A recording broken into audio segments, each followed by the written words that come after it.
Bueno, pues buenos días a todos. Comenzamos con la primera ponencia de esta mañana, titulada Juicios paralelos y medios de comunicación. Contamos con la presencia de don Francisco María Baena Bocanegra. Es abogado penalista en ejercicio, especializado en temas de corrupción política, defensa médica y delitos contra la vida. Tras cursar sus estudios en la Facultad de Derecho de Sevilla, obtiene la licenciatura en Derecho el 29 de octubre de 1966 con la calificación de sobresaliente. Se incorpora a la Cátedra de Derecho Penal de la Facultad de Derecho de Sevilla y simultáneamente se inicia en el ejercicio de la abogacía, causando alta en el Ilustre Colegio de Abogados de Sevilla en septiembre de 1967. Pertenece a varios colegios de abogados españoles, entre los que se encuentran Sevilla, Madrid, Badajoz, Málaga, Córdoba, Huelva, Jaén, Cádiz y Jerez de la Frontera. Su actividad profesional se ha desarrollado preferentemente en materia criminal. Tiene un alto porcentaje de casos ganados, pero según he podido leer, a él le preocupan más los que pierde, porque siempre se pregunta si pudo hacer algo más. Y me ha encantado una frase que he leído suya que dice que el día que deje de hacerme esta pregunta dejará la abogacía. Recientemente le han concedido la Medalla de Oro de la ciudad de Sevilla y quiero darle mi más sincera felicitación. También contamos con la presencia de don José María Olmo, que es redactor de investigación de El Confidencial. La Asociación de la Prensa de Madrid le concedió el Premio de Periodismo del año 2014. Ha destapado casos mediáticos como el conocido como los papeles de Panamá, el del pequeño Nicolás, el caso de los Puyol y muchos otros, con lo cual es bastante importante en el ámbito del periodismo. Y luego tenemos al ilustrísimo señor don Luis Revilla, que es letrado de la Administración de Justicia, anteriormente secretario judicial del Tribunal del Jurado de Sevilla desde el año 2012, profesor asociado del Departamento de Derecho Penal y procesal de la Facultad de Derecho de Sevilla. Recientemente ha sido galardonado con el Premio Jurídico Internacional convocado por la Asociación Pro Jurado para el Fomento de los Estudios sobre el Instituto del Jurado. Y ya sin más, cedo la palabra a don Francisco Baena. Muchas gracias. Buenos días. Voy a ser políticamente correcto. Buenos días, compañeras y compañeros. Primero de nada, daros la bienvenida a Sevilla. Celebrar un congreso en Sevilla tiene un riesgo, que se levanta uno a las 11 de la mañana. Esto es absolutamente evidente. Esto es el hecho probado. De todas maneras, eso significa que venís a aprovechar el congreso. Venir a Sevilla y no pegarse una juerga de noche, más como la que tuvisteis en la Casa Guardiola, pues miren ustedes, diría yo no tengo compañeros de fuera, tengo una manta de aburridos que para qué. De modo que felicidades por eso. Correspondo a la felicitación también que me ha hecho nuestra compañera por eso de la Medalla de Oro de la ciudad de Sevilla, que es verdad, pero que en el fondo, seamos sinceros, por encima del elogio y de la satisfacción, es una forma de decirle a uno qué viejo es usted. Y yo no me rindo, me da igual. Bien, el tema que vamos a enfrentarnos y que la mesa va a tratar de llegar a vosotros, yo creo que es una de las claras y terminantes asignaturas pendientes que tiene el sistema procesal español, que tiene la justicia española, que no es más que el mismo sarampión que ha tenido otros países. Y dicho esto, yo tengo ya que advertir que pese a que he escrito y pese a que he dado más de una y de dos conferencias sobre aspectos de lo que es la publicidad del proceso, el secreto, etcétera, yo no tengo las ideas claras. Y la mejor expresión de que no tengo las ideas claras son la cantidad de papeles que tengo delante mía. Voy a tratar de ordenar mis ideas por si a ustedes les aprovecha. La última convención, vamos a llamarla así, reunión que ha habido sobre tan apasionante tema, ha sido en la UNED, concretamente en Madrid, y se celebró en el Consejo General del Poder Judicial en la Sala Clara de Campoamor, donde yo me encontré sorprendentemente criterios que yo no esperaba encontrar y que dentro del exiguo tiempo que me ha dado Erika, y que ya me anticipo, Erika, cuando veas que faltan 5 minutos, dímelo, porque yo cojo el tren y no me bajo. Yo encontré cosas sorprendentes que creo que nos dará tiempo a comentarlas siquiera. Y si no, en el coloquio, que creo también que nos dará tiempo, porque todas las ponencias sin duda se van a retrasar. Mire, yo creo que lo primero que tenemos que partir es de algo que es indudable.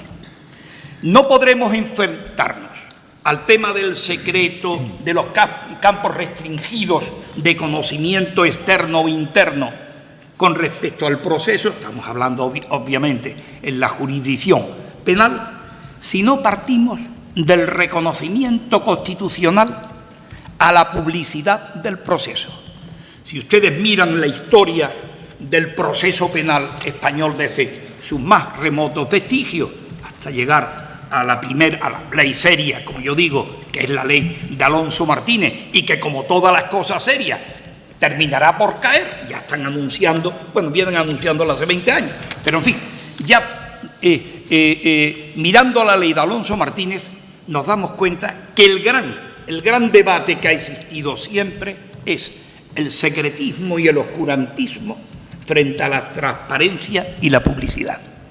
Y en este reconocimiento constitucional del derecho a la publicidad del proceso es necesario remitirse de principio, como no podía ser menos, a la sentencia 96/1987 de 10 de junio, que es la primera sentencia del Tribunal Constitucional en la que se aborda, siguiendo la doctrina que ya anteriormente el Tribunal Europeo de Derechos Humanos había sentado sobre la publicidad, y que son dos sentencias, la de 8 de diciembre de 1983, el famoso caso Pretto contra Italia, y la sentencia de 26 de junio de 1984, el caso Campbell contra el Reino Unido, va a dar las premisas y las líneas maestras de lo que ha de entenderse por la publicidad del proceso. La finalidad del mismo, dice la sentencia, por un lado es proteger a las partes de una justicia sustraída del control público, al control público, y por otra, mantener la confianza de la comunidad en los tribunales, constituyendo en ambos sentidos un claro principio, una base clara de lo que es el debido proceso y uno de los pilares del Estado de Derecho. Ya tenemos, por tanto, que esta proclama, que no se ha variado en el Tribunal Constitucional, que es un criterio mantenido en el Tribunal Europeo, va a ser principio rector en el que nos vamos a tener que reflejar siempre que critiquemos, apoyemos, estemos de acuerdo, estemos en contra con cualquier desviación, desvirtuación del principio de publicidad. ¿Y qué duda cabe? Y ya hay que afrontarlo desde el primer momento, que no se puede hablar de publicidad del proceso si no traemos a primer plano la alta función, digo alta, cuestión distinta es que después se respete o no se respete, la alta función que en ese fenómeno de comunicación a los demás le corresponde a los medios, perdón por la redundancia, a los medios de comunicación, con independencia de que, insisto, se cumpla mejor o peor tal premisa. Pero no cabe la menor duda que en el tema de la publicidad del proceso, en el tema de la comunicación a la sociedad, de los resultados de la acción de la justicia, estamos obligados a ir hermanados los estamentos de la justicia y los medios de comunicación. Esto es una obligación absoluta.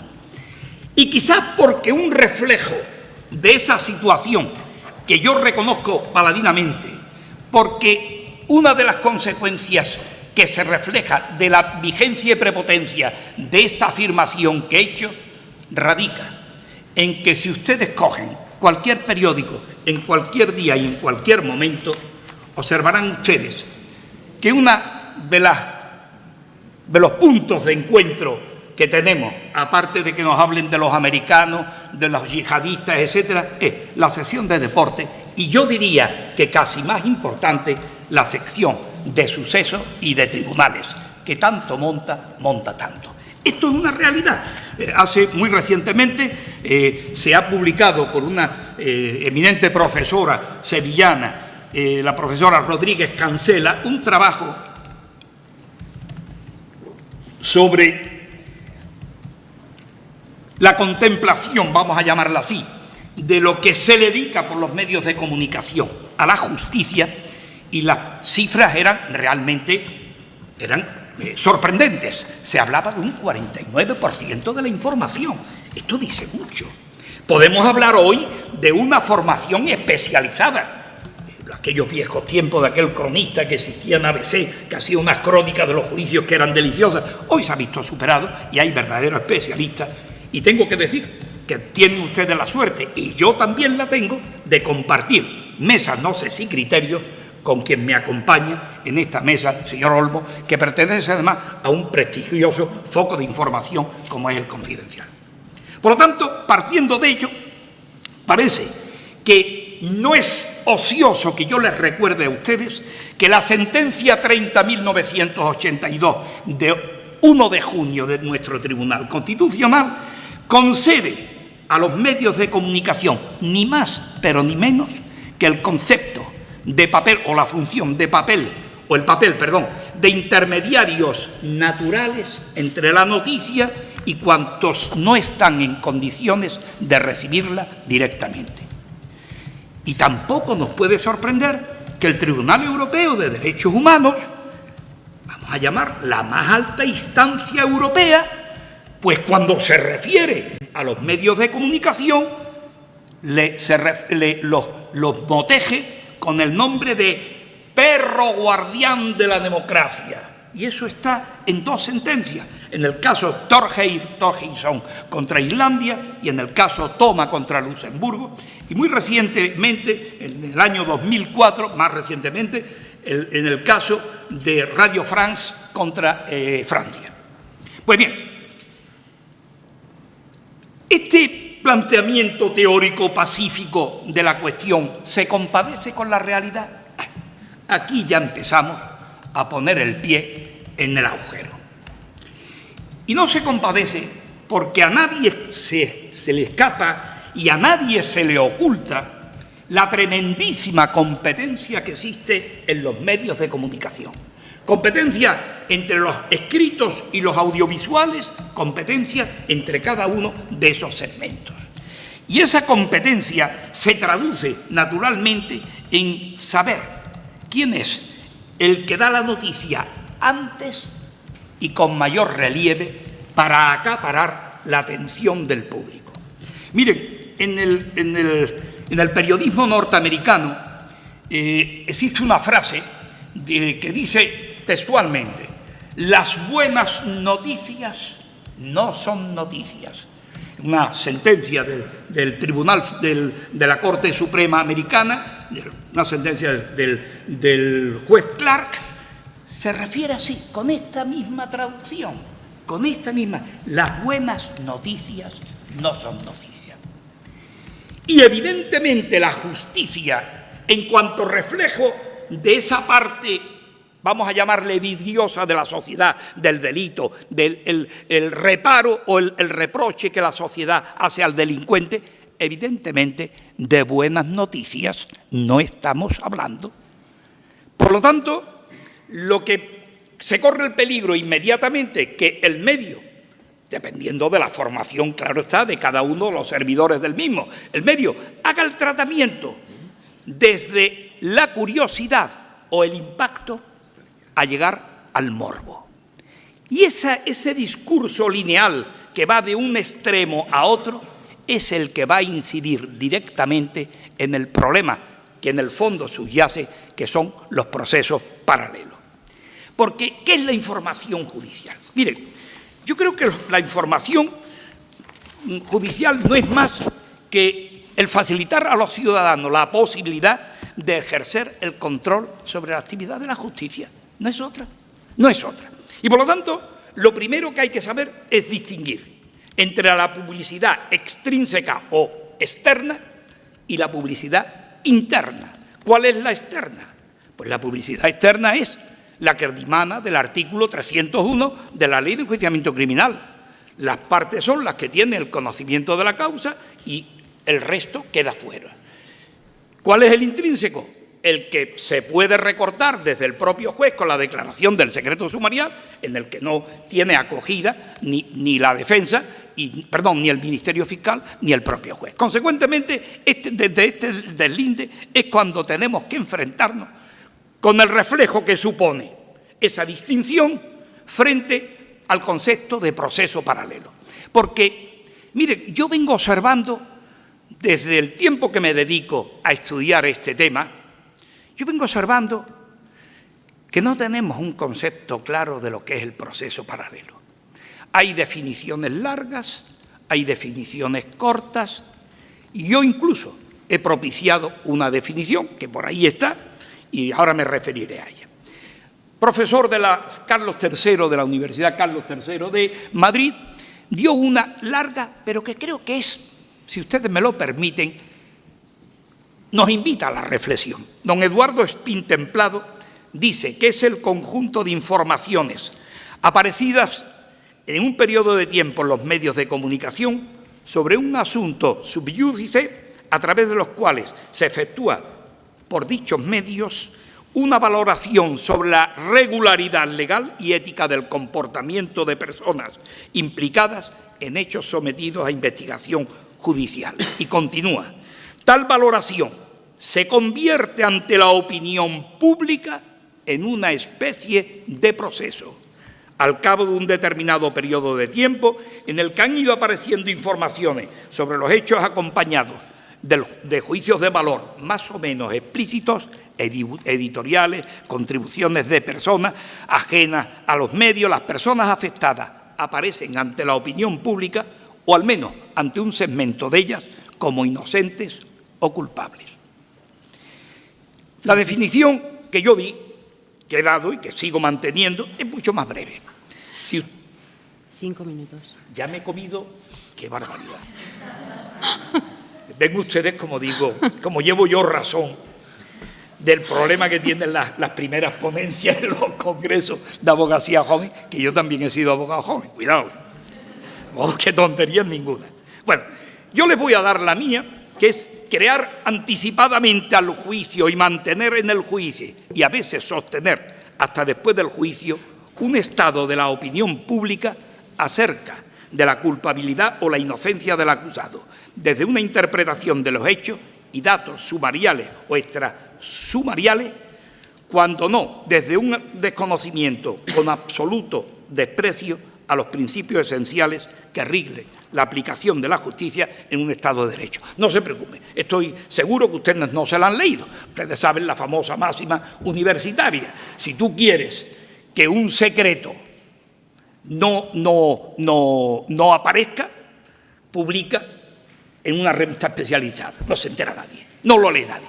Y esta frase, que es de don Manuel Marchena, gran amigo mío, se ve a su vez complementada con el versus, que la da don Antonio del Moral, también magistrado de la Sala Segunda. Don Antonio del Moral dice: ojo, y si tú quieres que lo que es de tu interés se divulgue, procura que lo introduzcan en un sumario declarado secreto. Y si es de la Audiencia Nacional, no falla.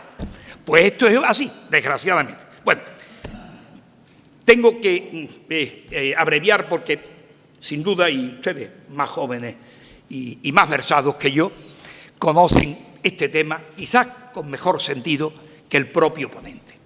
Yo voy a llamar la atención y pido a doña Erika, le pongo el doña por delante para que no me diga que no, que me dé 5 minutos más. Mire, a mí me preocupa algo que creo que también le va a preocupar a ustedes. Se dice que el gran problema de la desviación hacia el proceso paralelo se produce en el juicio oral y en la sentencia. Eso no es cierto.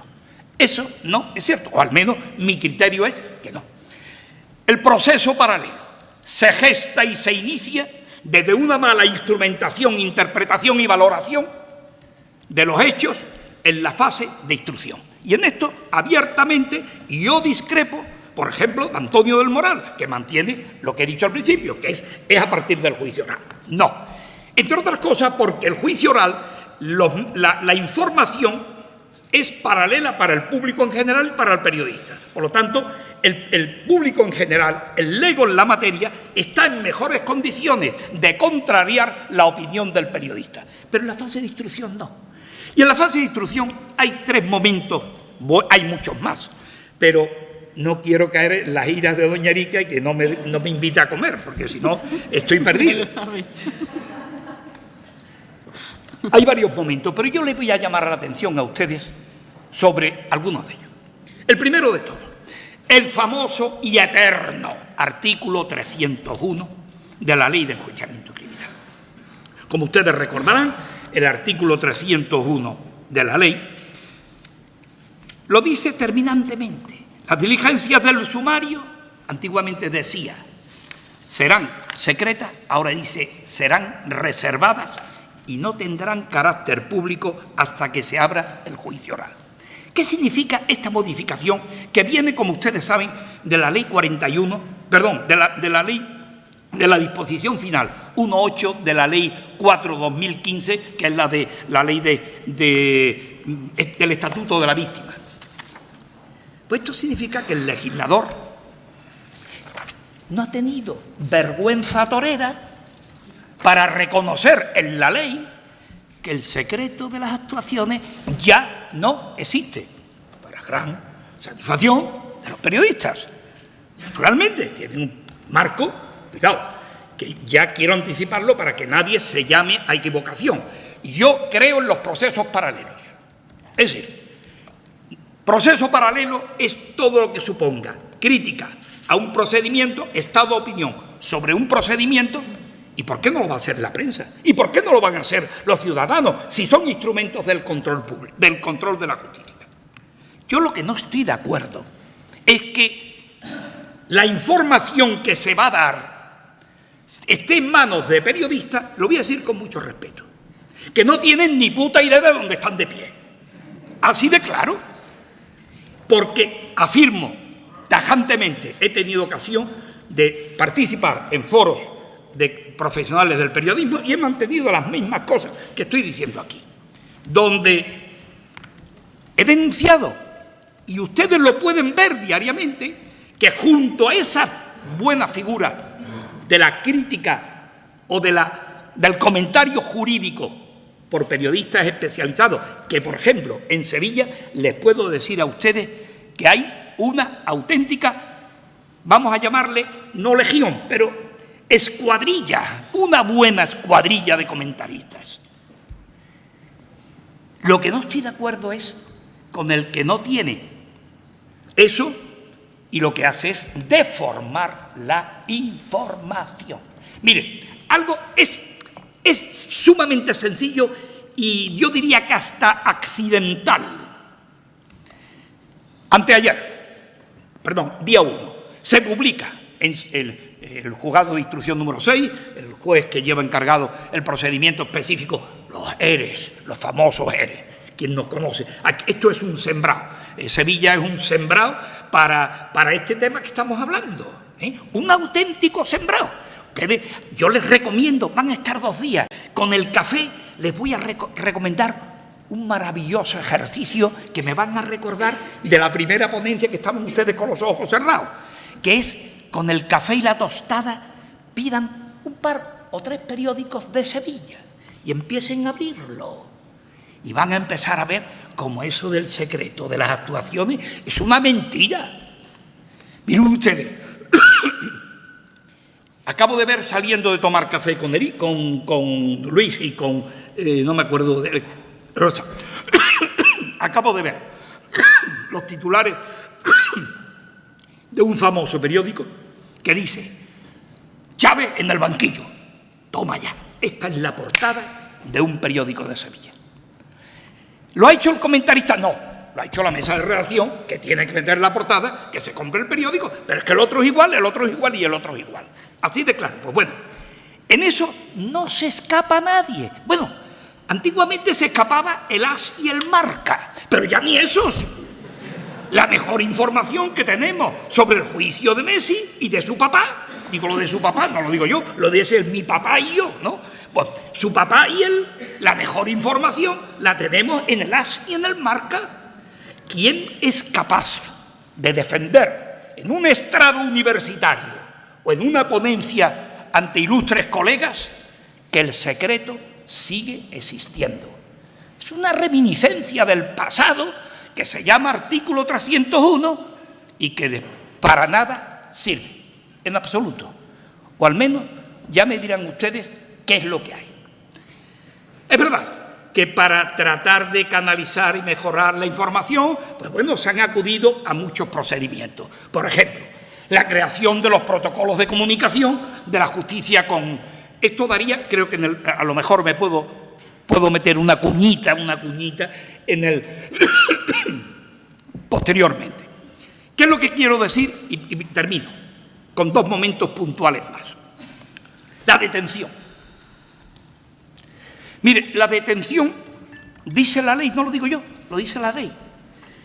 Y no se ha modificado mucho. Bueno, sí se ha modificado. El artículo 520 se sigue manteniendo como era originariamente tras la última reforma, que en esencia vino a mantener y sostener el propio texto legal. Dice el 520, la detención y la prisión provisional deberá practicarse en la forma que menos perjudica al detenido preso en su persona, reputación y patrimonio. Esta es la redacción decimonónica, la misma. Quienes acuerden la medida y los encargados de practicarla, así como los traslados ulteriores, velarán por los derechos constitucionales, atención, al honor, a la intimidad y a la imagen de aquellos con respeto al derecho fundamental a la libertad de información. Toma castaña.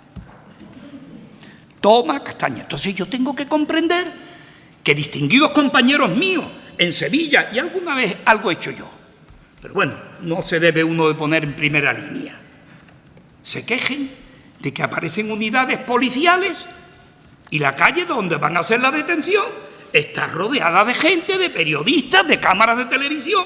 Pero oiga, ¿esto qué es? Eso es lo que se llama, y es el creador del término, es un gran colega madrileño, lo de la pena de telediario, la famosa pena de telediario. Y miren ustedes, no hay que hacer un esfuerzo, porque ha habido un levantar la bandera y llevarla a lo alto de la montaña con un tema que fuera de las adscripciones políticas ha llamado la atención de todo el mundo, la sensibilidad de todo el mundo. Ese momento de la salida de una persona de un registro o de su casa, donde determinado agente le coge la cabeza como si fuera un melón, se la baja y lo mete para adentro. Eso lo hemos visto todo. Y ojo, no soy del PP, ni estoy de acuerdo con eso, como tampoco estoy de acuerdo que a un terrorista que se baja de un avión, que viene para que lo juzguen en España, que viene para que lo juzguen, las fotografías por delante, le ponemos la opacidad, en la monedita de la opacidad en la cara a los guardias, pero al presunto inocente le dejamos la cara. ¿Pero qué es esto? ¿Pero qué es esto? Y el tercero, ustedes recordarán, el 552. Yo no fui a la fiesta, por eso me acuerdo quién. El 552, la ley judicial criminal, cuando habla de los registros, que será en la forma que no perjudique, que no moleste, patatín, patatán. Pues todos tenemos también, perdónenme que vuelva al mismo punto de encuentro, la imagen de cierto señor que fue ni más ni menos que vicepresidente de un gobierno de esta nación, presunto inocente, sentado en una mesa con esta imagen mientras que se registraba. ¿Quién fotografió eso en la intimidad de su hogar? ¿Quién dio esa fotografía? ¿Quién vendió esa fotografía? Miren ustedes, si después de los 25 o 28 minutos que me ha dado Erika, tienen ustedes alguna duda, que yo no creo en el secreto de las comunicaciones, entonces los efectos de la noche pasada fueron desastrosos. Muchas gracias.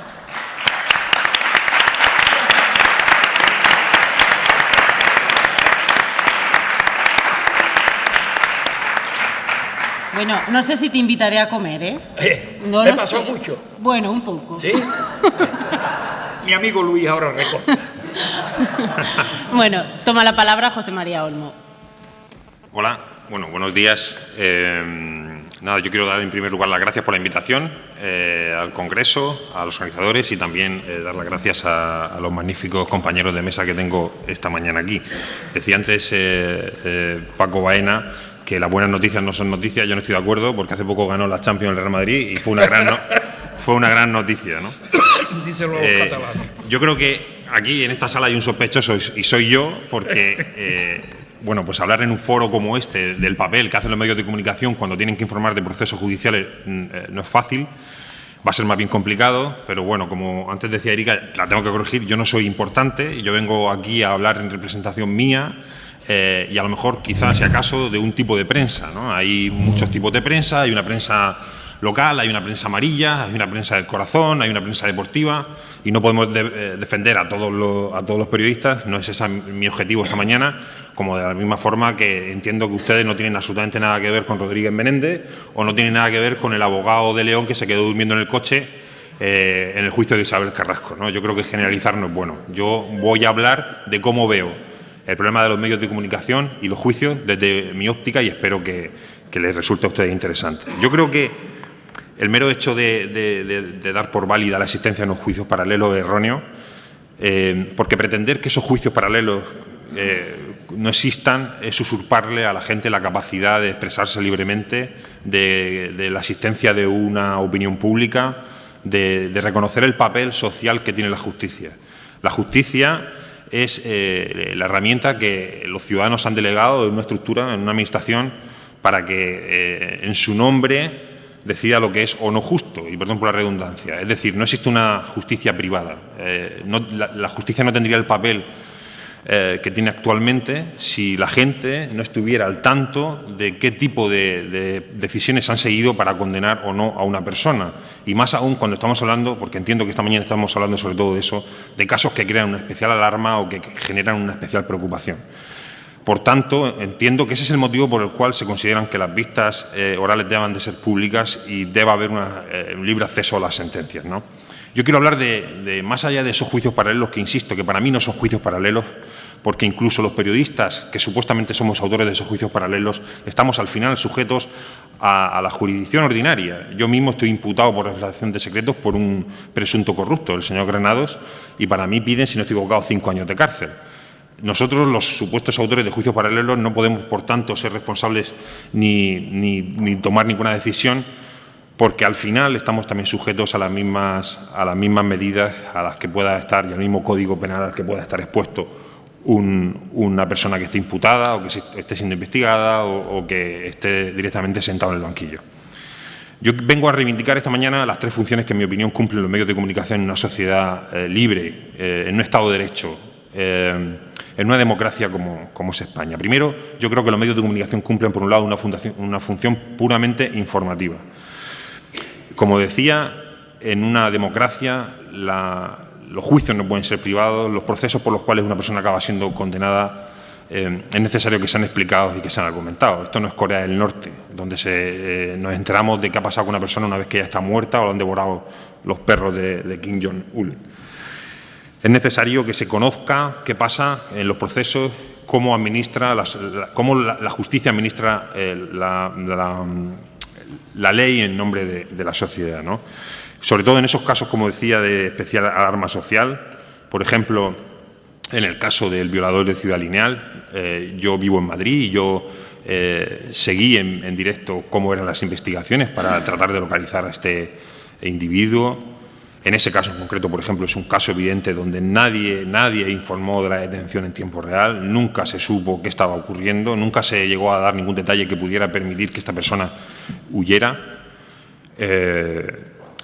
Y ahora que el proceso está en marcha, es lógico y tiene todo el sentido del mundo, en mi opinión, que la gente vaya conociendo paso a paso qué tipo de medidas se van tomando, no con la intención de prejuzgar a este individuo, sino con la intención de trasladarle a la gente que el sistema está trabajando y que el sistema funciona. Y que una persona, a pesar de poner tanta resistencia como él para que fuera localizado después de cometer unos crímenes tan execrables, al final puede llegar a ser detenido y puede llegar a ser puesto delante de un juez. Será el juez el que decida en última instancia, y no solamente el juez, sino todas las instancias superiores, si es o no culpable. Pero los medios de comunicación no tenemos esa responsabilidad, y el compañero de profesión que piense que ha venido a este mundo para decidir quién es o no culpable está profundamente equivocado. Hay otros casos que también preocupan mucho, que no son casos de sucesos, como puede ser el de violador de Ciudad Lineal, son también los casos de corrupción, que es indudable, nada más que hay que ir a ver los sondeos, las encuestas del Centro de Investigación Sociológica, cómo es un asunto que preocupa profundamente a los ciudadanos. No le haríamos un buen servicio a la sociedad si no trasladáramos a la ciudadanía que la justicia está funcionando, que hay funcionarios que se han puesto las pilas para tratar de combatir esa lacra y que la gente que la ha cometido al final la paga. Insisto, ahí de nuevo se ve la función social que tienen los medios de comunicación. Estoy hablando del caso Pujol, el caso Gürtel, el caso de los ERE. No sabemos en muchos de estos casos, de hecho en ninguno de estos 3 casos que he citado, sabemos todavía cómo van a terminar. Pero la labor de los medios de comunicación en este caso no es, insisto, prejuzgar, es informar de cómo el proceso se va instruyendo, cómo puede desarrollarse una vista oral. Lo estamos viendo, por ejemplo, en el caso Nos, en Palma de Mallorca, y trasladar eso con la máxima exactitud posible, con la máxima precisión, concisión, sin hacer ningún tipo de concesión al amarillismo, para que los ciudadanos se enteren de qué está ocurriendo, ¿no? Y también casos que no tienen éxito. Hay casos que por desgracia, no parece que por ahora que hayan tenido un final feliz, pero donde también ha habido juicios por en medio, ¿no? No todo es tan espectacular siempre, ¿no? Estoy hablando, por ejemplo, de un caso de Marta del Castillo, que nos toca muy de cerca a todos y precisamente se ha producido en esta ciudad, ¿no? No hay hasta ahora más datos que permitan averiguar probablemente incógnitas que siguen manteniéndose en ese caso, pero también ha habido ahí una investigación en tiempo real, y también es bueno que los ciudadanos sepan que a pesar de que no se ha conseguido, se ha hecho un trabajo previo para intentar averiguar dónde está el cuerpo, ¿no?, de esta chica. Entonces, como vemos, hay diferentes casos, diferentes ejemplos donde los medios de comunicación, en mi opinión, cumplen una labor de información, puramente información. Luego hay otra segunda función que a mí me parece también muy interesante, y yo no hago tribunales, yo soy periodista de investigación, lo que pasa es que a veces los tribunales vienen a mí, ¿no? Pero yo no hago tribunales, yo me dedico más a la investigación, pero creo que hay una labor que es muy interesante y que mis compañeros de periodistas de tribunales cumplen habitualmente, y es una función divulgativa. O sea, explicar, por ejemplo, los cambios legales que ha mencionado antes mi compañero de mesa, no es fácil, pero es necesario que la gente lo sepa. Algunos son extremadamente complejos. Para ustedes esos matices son obvios, pero para la mayoría de los ciudadanos el hecho de que el artículo 301 haya pasado de secreto a reservado no deja de ser un cambio de sinónimo, y no es así, ¿no? Hay como esos y muchos otros casos. Nosotros hemos explicado profusamente todos los cambios que se han producido, por ejemplo, en la Ley de Seguridad Ciudadana, que a la gente que fuma porros en la calle le preocupa mucho, ¿no? Pero también a otros muchos ciudadanos que hasta ahora pensaban que podían tomar fotos a un policía y subirlo a una red social sin que ocurriera absolutamente nada, y eso, por ejemplo, va a cambiar. Estamos hablando de la jurisdicción contenciosa administrativa, pero también son cambios legales que los periodistas tenemos la obligación de trasladar y transmitir, e incluso generar un debate, que no es un juicio paralelo, insisto, participar en la opinión pública, en la que también está el mundo de la justicia, y esta es una prueba de ello. La gente no sabe qué diferencia hay entre una audiencia provincial y una audiencia nacional, aunque no tengan absolutamente nada que ver. No saben por qué no es bueno que se le cobre tasa a la gente por acudir a los tribunales. No sabe por qué tienen que existir los abogados cuando está clarísimo que alguien ha asesinado a alguien, ¿no? Pues nosotros estamos para explicar eso, ¿no? Y luego hay casos extremadamente complejos, donde sería imposible que el común de los mortales supiera qué ha ocurrido exactamente, por muy evidente que a lo mejor parezca, porque se pierde en un marasmo de piezas separadas, de divisiones, de distintas instancias, de suplicatorios, de cómo se van superponiendo los procesos, cómo una pieza separada pueda terminar antes que la pieza principal. O sea, absurdo todo, como por ejemplo ocurre en el caso de los ERE. En el caso de los ERE empieza con una petición de una comisión para Mercasevilla, luego de ahí se salta la investigación de los ERE, luego sale la rama de UGT, luego hay otra rama distinta que es el fraude de los cursos de formación, que yo conozco muy bien. Yo publiqué las primeras informaciones que tenían que ver con el fraude de la formación a nivel nacional, la investigación que hizo la UDEF. Esto que estos días han estado oyendo en la Comisión de Investigación del Parlamento de Andalucía, 3.100 millones en cuestión, no quiere decir que sea defraudado, pero están en cuestión 3.100 millones de euros, suficientes para pagarle 1.000 euros durante un año a 258.000 personas. Pues ese dinero está en cuestión. Cómo luego la investigación de la UDEF en realidad conecta con una investigación del fraude de la formación de la UCO. Estamos hablando de procesos extremadamente complejos que, bueno, la mayoría de la gente ni siquiera tiene tiempo para bajar 3 veces el scroll de Twitter, ¿no? Vamos a imaginarnos que tuvieran que seguir todo esto. Pues los periodistas tenemos esa obligación de explicárselo, de trasladárselo y permitir que el día de mañana, cuando tengan que, el día de mañana no, dentro de 20 días, por ejemplo, cuando tengan que emitir su opinión, de convertirse de nuevo en ciudadanos y expresar su voto en una urna, tengan el mayor número de elementos posibles para emitir un juicio, ¿no? Hablaba de las piezas separadas. En el caso Púnica, que esta semana hemos conocido nuevos datos por un levantamiento del secreto de sumario, hay 14 piezas separadas. De las 14 piezas separadas ya solo queda una bajo secreto, que es la que investiga la financiación ilegal del PP, pero en ese caso hay, en principio, todo empezó con una investigación sobre la reputación online que contrataban con fondos públicos dirigentes de diferentes partidos políticos para mejorar su imagen personal, pero también hay amaños de contratos de eficiencia energética, hay reclasificaciones de suelos complejísimas, hay financiación del PP, como decía, hay blanqueo de capitales en el extranjero y luego hay particularidades locales, ¿no?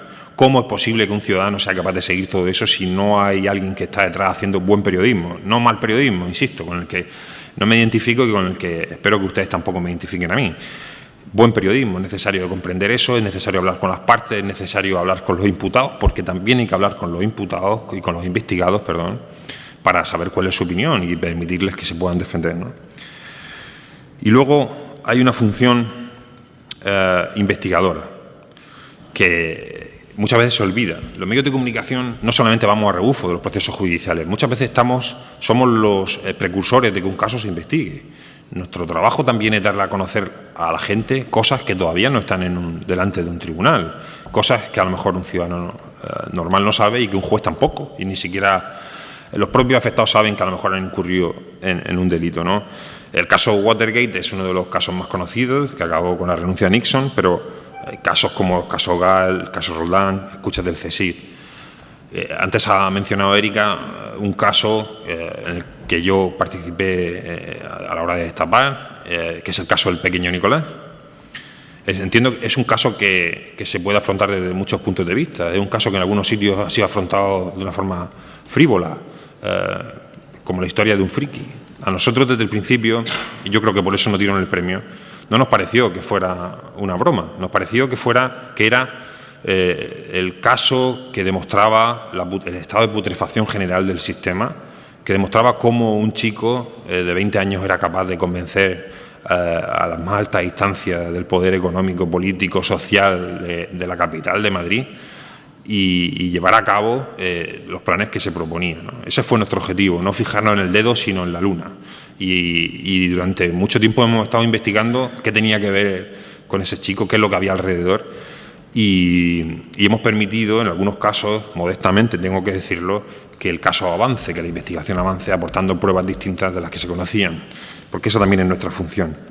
El caso más reciente, el caso de los papeles de Panamá, en una investigación en la que hemos participado, en el Confidencial y La Sexta, que ha provocado no solo que se abra un debate en la ciudadanía sobre los paraísos fiscales, que la gente de verdad sea consciente de que ese problema sigue existiendo, de que hay personas que en función del capital que tienen, de sus recursos, son capaces de no pagar impuestos, recurriendo a sistemas que no son tan difíciles ni tan complejos, ¿no?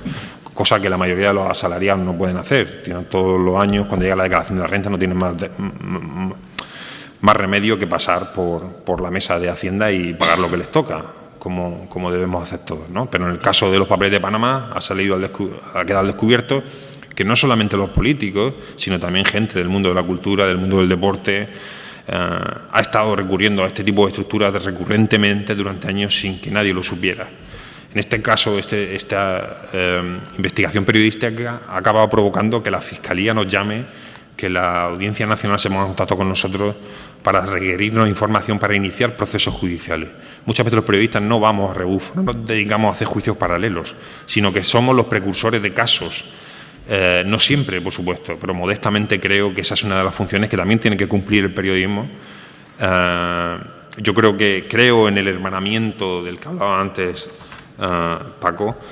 Yo creo que Es necesario que haya un hermanamiento entre el mundo de la justicia y los medios de comunicación, pero no creo en que exista un problema a la hora de que la ciudadanía valore qué está pasando. Yo creo que eso es su opinión. Lo importante es darle el mayor número de elementos posibles para que ese juicio sea lo más correcto y no engañarlo con falsos titulares. Eso al final se acaba volviendo en primer lugar contra el propio mundo del periodismo, ¿no? Decía que hay algunos preceptos, ¿no?, que no tiene sentido en el pleno siglo XXI hablar del secreto. Yo estoy de acuerdo. Yo creo que no tiene sentido que en una democracia como la española todavía exista, y no lo digo porque me afecta a mí, es una cosa que ya sabes que le puede ocurrir a alguien cuando decide dedicarse a esta profesión, pero no tiene sentido que en pleno siglo XXI a un periodista, por el mero hecho de ejercer su labor, se le pueda acusar de revelación de secreto.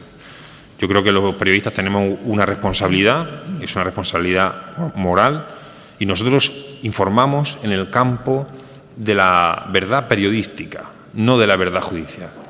Y repito, todas las informaciones que nosotros publicamos y que ponemos al servicio de los ciudadanos son informaciones que están sujetas, por supuesto, y así deben de estarlo, a la misma jurisdicción que el resto de los ciudadanos. Así que, bueno, pues animo a que sigáis leyendo periódicos, sobre todo que entréis en elconfidencial.com. Espero que esta charla haya servido para pues quizá limar un poco las asperezas que estoy seguro que en algunas ocasiones os concitan los medios de comunicación. Os diré que a lo largo de mi carrera profesional, que no es muy larga, he tenido y tengo muy buena relación con muchos abogados y que en ocasiones incluso hasta dejo que me utilicen. O sea que muchas gracias.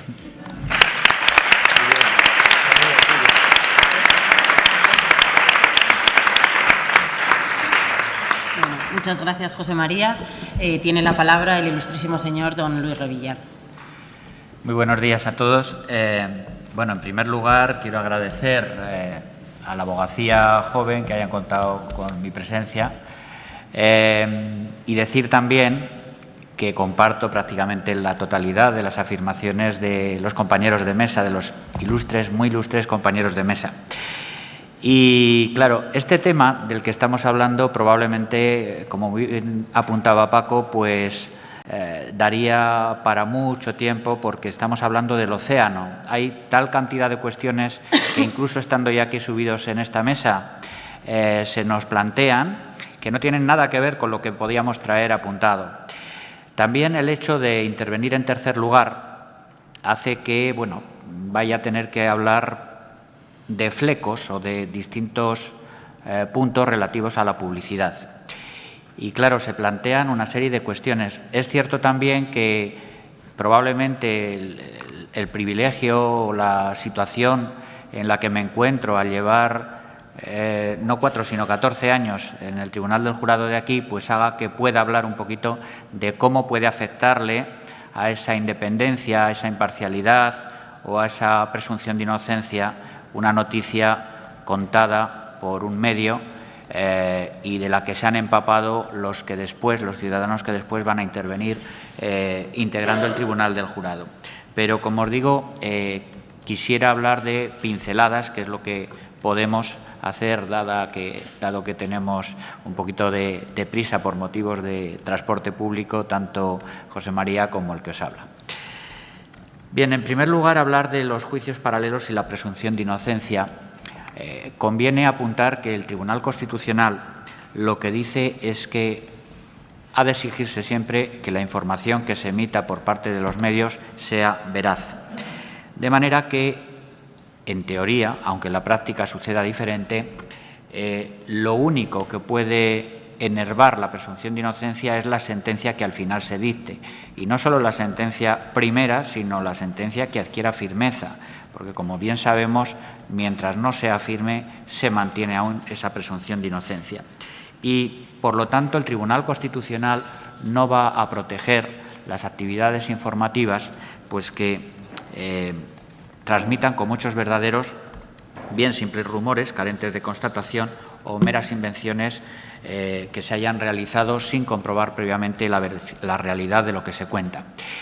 El Tribunal Constitucional ha venido a decir que se exige, para conferir amparo por parte de Tribunal Constitucional se exige que el periodista pues actúe con la diligencia del profesional, que el informador contraste previamente, si puede, con datos objetivos. Es cierto, como decía José María, que la relación, por lo menos aquí en Sevilla, no es difícil con los medios de publicidad, con quienes cubren las noticias judiciales. Es cierto que hay de todo y es cierto que normalmente, digamos, nos llevamos bien. Es cierto que se suele respetar el trabajo de unos y de otros, independientemente de que a veces pues, aparezca algún paracaidista, como nos ha sucedido en juicios de jurado, y de repente pues, saque una imagen del jurado, del Tribunal del Jurado, cosa que nos ha causado algún problema que otro.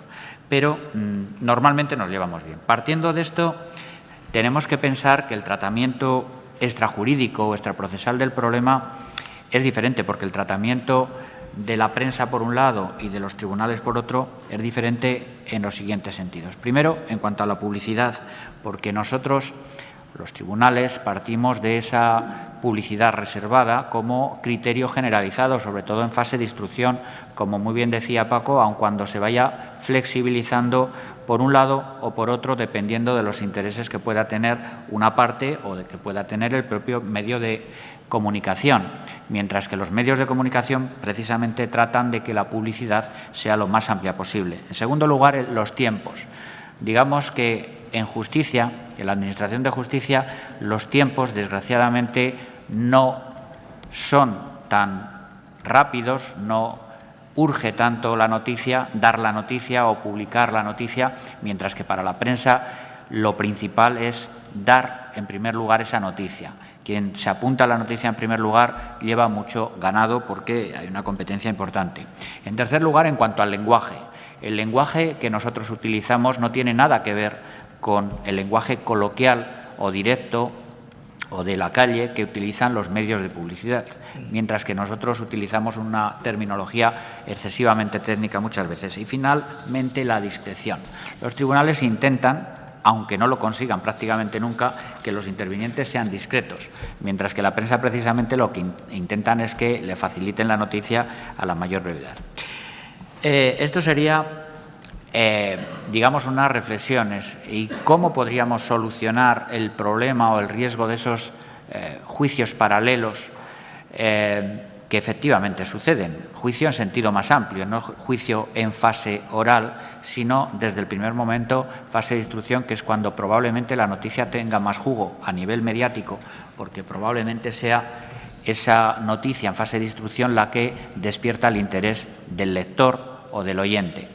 Pues probablemente la solución pase por la autorregulación, denominada autorregulación de los medios de comunicación, en la que tendrían que intervenir todos los que forman la cadena, desde el propio propietario, los gestores y los profesionales, pero también entiendo que facilitaría mucho la labor, y creo que nos estarían muy agradecidos estos profesionales que efectivamente, como muy bien dice José María, realizan una labor social importantísima, porque además nos viene bien a la Administración de Justicia que exista la publicidad, no solo la publicidad interna, que lógicamente debe haber, en el sentido de que las partes tengan conocimiento de todo lo que se hace, sino esa publicidad externa, principalmente manifestada por los medios de comunicación. Y nos viene bien porque precisamente de alguna forma realizan un control de nuestra actividad y sobre todo porque gracias a ellos se obtiene esa transparencia.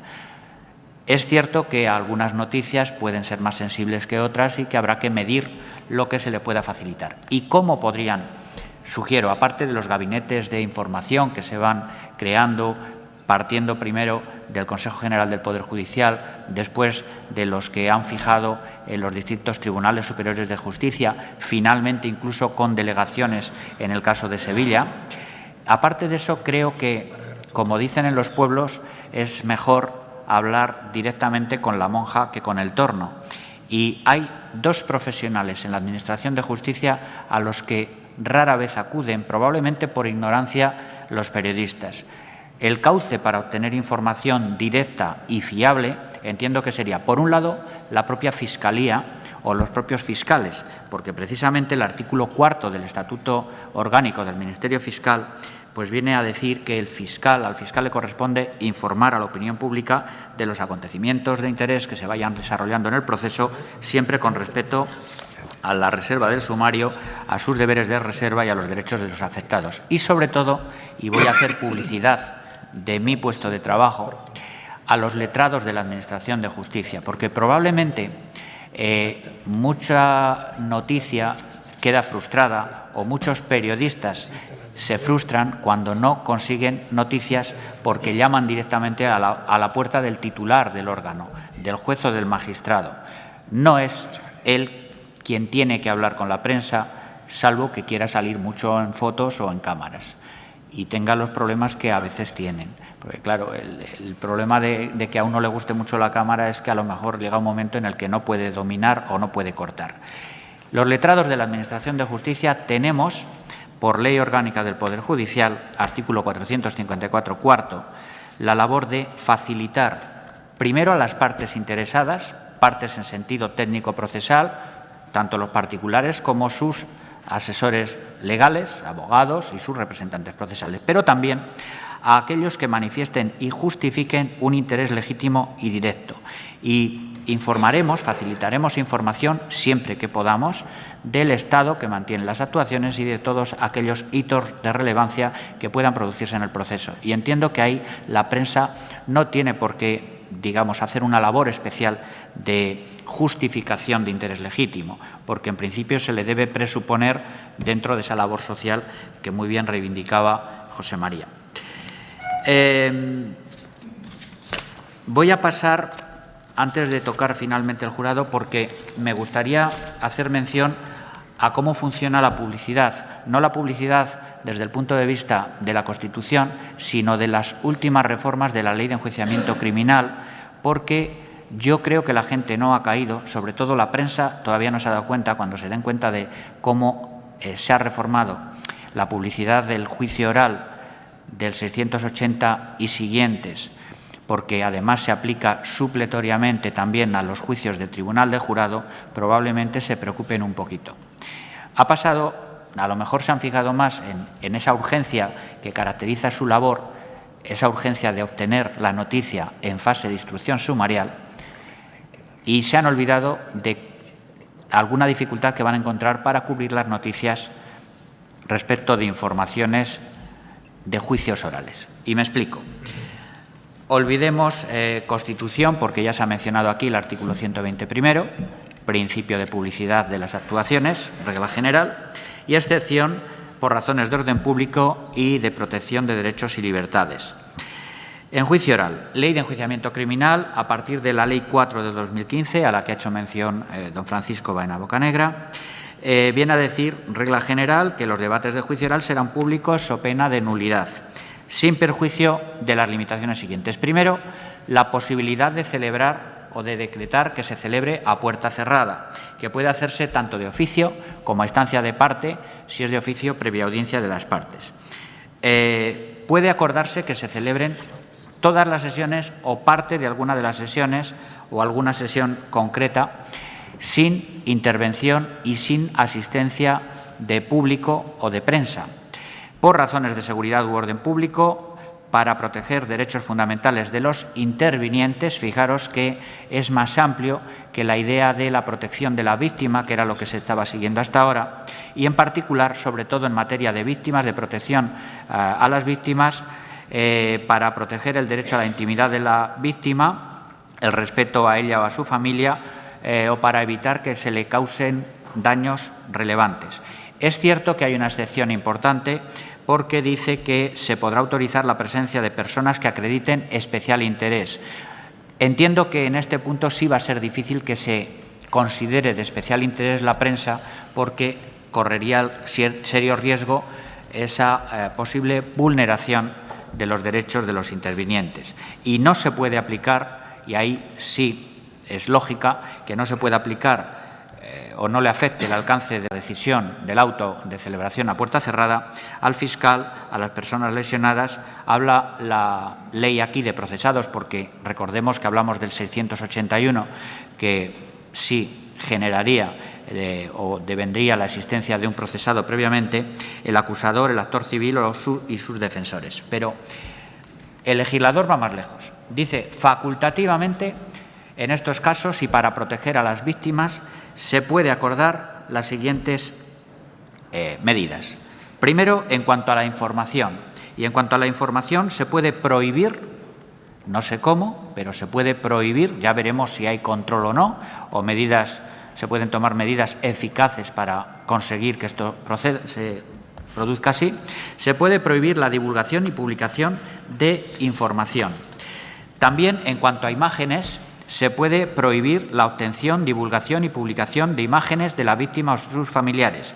Y ya se refuerza todavía más esta garantía, restricción de la publicidad respecto de terceros, incluidos los medios de comunicación, cuando se trate de víctimas menores de edad o de discapacidad necesitadas de especial protección, quedando por ley absolutamente prohibida en cuanto a la información, la divulgación y su publicación, y en cuanto a las imágenes, la obtención, divulgación y publicación. Y además, respecto concretamente de los medios de comunicación, ya se encarga el legislador en el artículo 682 de lo siguiente.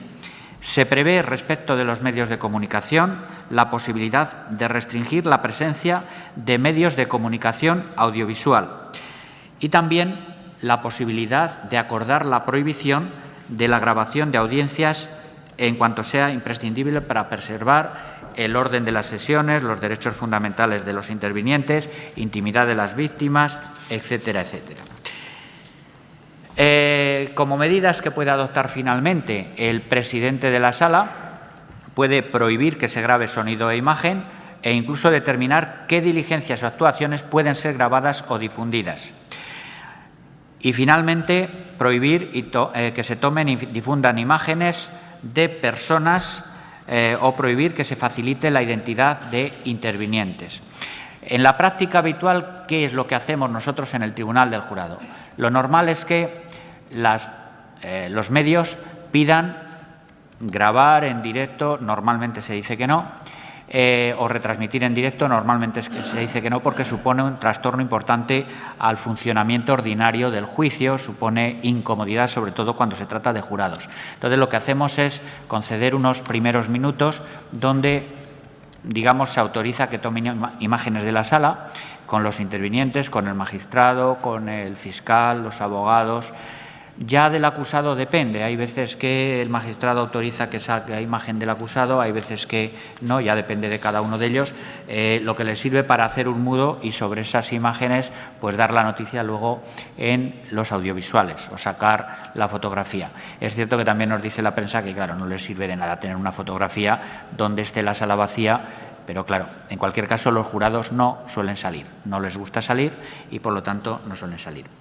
Me imagino que de tiempo andamos un poco pillados, así que voy a hablar un poquito del jurado. Y del jurado tenemos que decir que expresamente la Ley Orgánica del Tribunal del Jurado, que acaba de cumplir en aplicación los primeros 20 años, pues no prevé ningún tipo de medida especial, diferente de las que hemos hablado, que proteja a los jurados respecto de las posibles campañas mediáticas que realicen los medios de comunicación social. Es cierto, además, que a ello se une que los asuntos, los delitos que se suele atribuir competencia para conocimiento del jurado suelen ser de gran interés mediático. Tenemos, por ejemplo, esa noticia con la que se abren todos los periódicos esta mañana de esa muerte de esa ciudadana como consecuencia de haber perdido un avión, parece ser que de manos de su pareja. Y es cierto que analizaba así por encima y la noticia se da, digamos, con gran seriedad y sin incluir esas valoraciones éticas o jurídicas anticipadas que suelen ser las que generan que la opinión de los ciudadanos que después pueden integrar el Tribunal del Jurado pues pueda verse ya de alguna forma afectada o contaminada. La Ley del Jurado habla de la deliberación secreta. Tenemos casos de juicios paralelos que han causado mucho daño. Aquí tenía previsto, si hubiéramos tenido tiempo, hablar del caso de Rocío Baninkoff. Aquello fue realmente un escándalo, realmente fue la excepción que confirma la regla, porque había muchas ganas por parte de la sociedad de que hubiera un veredicto o un acta de votación, técnicamente hablando de forma más apropiada, en sentido de declarar la culpabilidad. Yo leí lo que era el acta de votación y realmente no había por dónde cogerla. Había una falta de motivación absoluta, probablemente causada por la pérdida de imparcialidad generada por el conocimiento amplísimo y extrajudicial que habían tenido los jurados, aparte de la presión mediática, no solo la mediática, sino entiendo que cada vez que llegaban a su casa de una sesión a otra del juicio, pues en la propia casa les dirían como absuelvas o como declares la no culpabilidad de esta persona, no vuelves por aquí, en fin, que yo creo que la imparcialidad de aquellos jurados brilló por su ausencia. Es cierto que la primera decisión de aquel jurado exclusivamente fundamentaba la declaración de culpabilidad en la presunta relación sentimental que tenían la madre de la chica y la acusada en aquel entonces. Es cierto que yo defiendo en este sentido la labor del jurado, no de aquel jurado, porque creo que no fue solo culpa del jurado o no fue la principal culpa. El hecho de que saliera, me vais a permitir, un churro, porque aquello es un churro, fue en gran parte debido a la no intervención diligente primero de quien realizaba mi labor y después de quien presidía aquello. Porque hay una serie de soluciones, y ya voy a saltarme el guión, hay una serie de soluciones que se podrían haber arbitrado. Primero, cuando el jurado tiene su decisión tomada, independientemente de que esté mediatizado o no, digamos, normalmente llama al secretario del tribunal para que le auxilie en la redacción. Es una facultad que tiene, pero yo llevo aproximadamente en los 14 años de este destino 200 y pico juicios de jurado y todavía está porque sea la primera vez que no me llamen para el auxilio en la redacción del acta de votación. Y ahí es cuando nos podemos dar cuenta, primero, de si se han perdido en el íter lógico que han de ir recorriendo, respondiendo por orden correlativo al cuestionario que integra el objeto del veredicto, y además ahí es donde nos podemos dar cuenta, en primer lugar, de si están motivando suficientemente su decisión. No se trata de afectarles en un sentido o en otro de la decisión, ni en que aprecien un atenuante o un agravante, o declaren la culpabilidad o no culpabilidad. Ahí, desde luego, sería absolutamente una barbaridad pretender indicar nada al jurado. Nada más lejos de lo que estoy diciendo, pero sí nos podemos dar cuenta de si lo que han hecho puede seguir para adelante o no. Y además, a partir de ese momento, cuando se le entrega el borrador, digamos, al magistrado presidente, el magistrado presidente se debe dar cuenta de si está suficientemente motivado.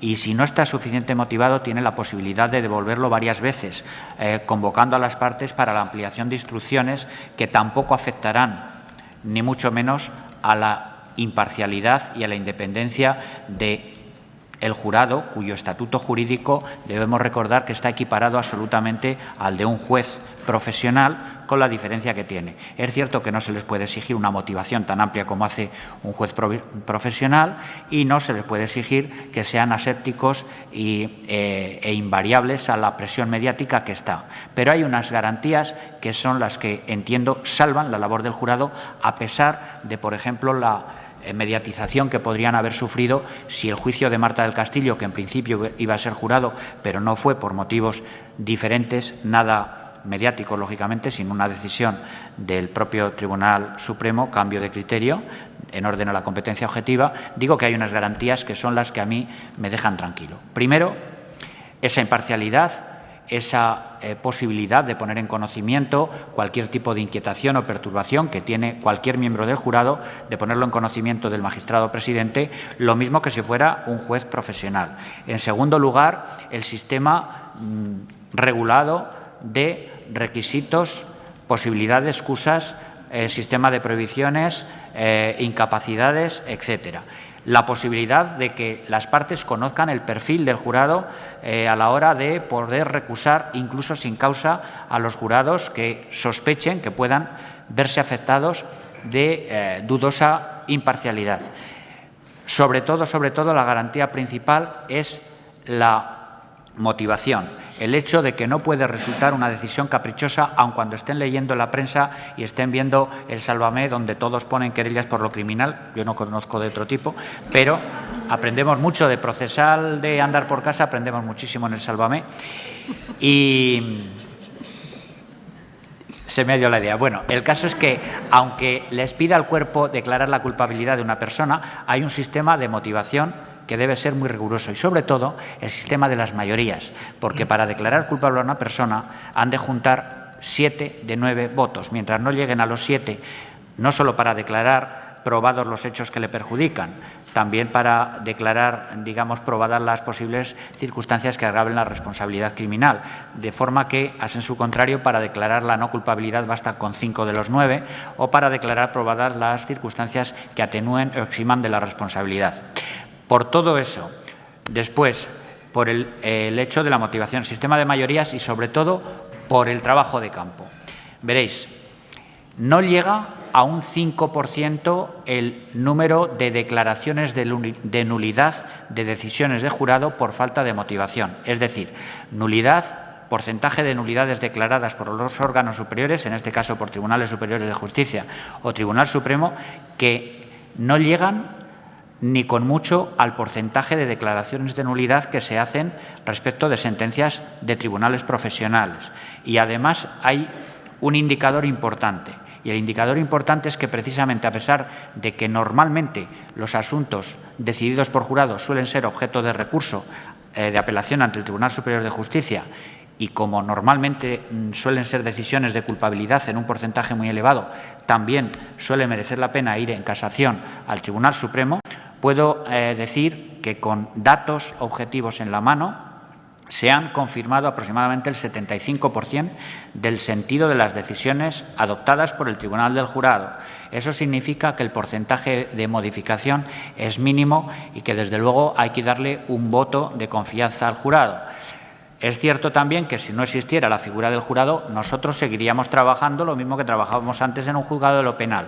Pero, desde luego, a mí la experiencia de estos 14 años y la cantidad de gente con la que he tratado, de ciudadanos, me hace ser optimista, me hace pensar en que el peligro es menor del que podemos pensar, porque, desde luego, se meten en su papel con un sentido de la responsabilidad tremendo y, además, siendo conscientes de que su decisión determinará el futuro de la vida y patrimonio de una persona, y, además, que le deja atadas las manos al magistrado presidente, que lo único que hará será redactar una sentencia hechas con todas las maderas y con todos los argumentos que ellos le habrán dado en el acta de votación. Por eso creo que hay que darle un voto de confianza y, además, el que no piense igual que yo, pues siempre tendrá la posibilidad de acudir a ese recurso de apelación de alguna forma extraordinario, no propiamente recurso de apelación ordinario como podemos entender todos, y sino al recurso de casación. Muchísimas gracias por vuestra atención y estamos a vuestra disposición. Yo muy poquito tiempo porque tengo que coger un vuelo. Muchas gracias.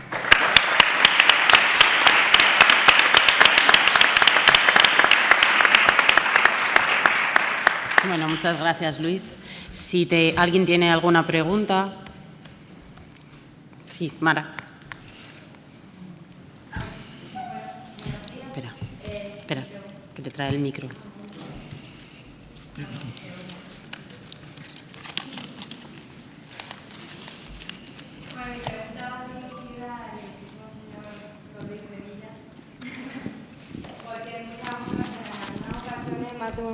Más de un compañero nos hemos encontrado con que el periodista se enteraba antes de determinadas resoluciones que nosotros mismos. Entonces, yo eso lo entiendo un grave problema, y sobre todo a la hora de nosotros tener que dar la cara a nuestros clientes. Y cuando nos encontramos con informes de calificación del Ministerio Fiscal que te piden una determinada pena, y te llama un compañero que ha visto el periódico, te llama el propio cliente que te dice: oye, que me piden 47 años. Y tú dices: ah, pues un momento, porque a mí no me ha llegado el escrito. Entonces, ahí sí que yo pediría a la Administración que, antes de dar determinada información a los medios de comunicación, sí que se tuviera la deferencia de... Claro. No sé cómo se trabaja desde la Administración. Sí, bueno, son varias cosas. Primero, es que me quieren mucho los de la organización y me han tratado de ilustrísimo, pero yo soy muy campechano y soy solo ilustre. Pero aparte de eso, ¿cómo paso yo la información a la prensa cuando me dicen: ¿tienes algún juicio de jurado? Sí, o tengo, pero todavía no te puedo dar nada. Cuando hemos notificado concretamente el auto de señalamiento de juicio oral cuando me consta que tu procurador ya tiene en sus manos, yo espero un par de días, y a partir de ahí le facilito el escrito de acusación del Ministerio Fiscal, también ahora ya sin facilitar nombres, porque ya sabéis que ahora con el tema de la protección de datos somos responsables y nos pueden meter un crujido serio, y hay que andar con mucho cuidado porque además a veces ni siquiera puedes evitar que pueda filtrarse algún dato de identificación, porque nosotros andamos con el Tipex y con el rotulador negro para tachar. Entonces, sí es cierto que a mí me ha costado, por ejemplo, recuerdo que tuvimos una vez, además yo no sé si intervino Paco, era un tema de una explosión en el Carambolo, ¿verdad? Y estaba en penal. Y entonces yo tenía... Era yo el defensor. Efectivamente, además fue muy bonito porque él hizo efectos especiales, se llevó un líquido con un producto que pensábamos que se lo iba a beber y no, lo que quiso demostrar es que ese producto clarificaba el agua y que no se notaba que estaba. En fin, fue una puesta en escena muy interesante. Bueno, el caso es que había un periodista de un importante medio de aquí con el que tenía yo cierta amistad, y entonces él tenía mucha urgencia por dar la primicia de la sentencia. Como le dije que mientras no me constara la notificación a las partes no se lo iba a dar, me retiró el saludo una temporada. Ahora ya nos llevamos bien. Pero yo procuro tomar esa cautela. Ese es mi criterio. Hay otra vía, que es la de los gabinetes de prensa. El gabinete de prensa, yo entiendo que se le puede dar, por ejemplo, la copia de la sentencia o la copia del escrito, pero siempre y cuando te conste que lo haya recibido la parte, el afectado. Me parece fatal que el afectado se entere de que lo han condenado leyendo el Diario de Sevilla o leyendo El País. Me parece fatal. Hacemos lo que podemos, pero es cierto también que a veces hay partes procesales que están muy interesados. Incluso hay particulares, tú imagínate una víctima que tenga interés en difundir que han condenado a su agresor. Y como a la víctima le daremos una copia, pues probablemente no espera nada. Le faltará tiempo para whatsappear o para colgar la noticia donde tenga que colgarlo. Es cierto que con las nuevas tecnologías es difícil controlar. Yo te hablo por mí y de momento también te digo que con los medios de prensa de aquí la relación es muy buena y tenemos ese criterio. Ellos lo respetan y bueno, pues a cambio nos llevamos bien. Pero me parece fatal que os enteréis por la prensa, claro que sí. Chicos, lo siento, no tenemos más tiempo para preguntas. Se nos junta ya con la siguiente. Nada, muchísimas gracias a vosotros por estar aquí y nada, y a vosotros por estar.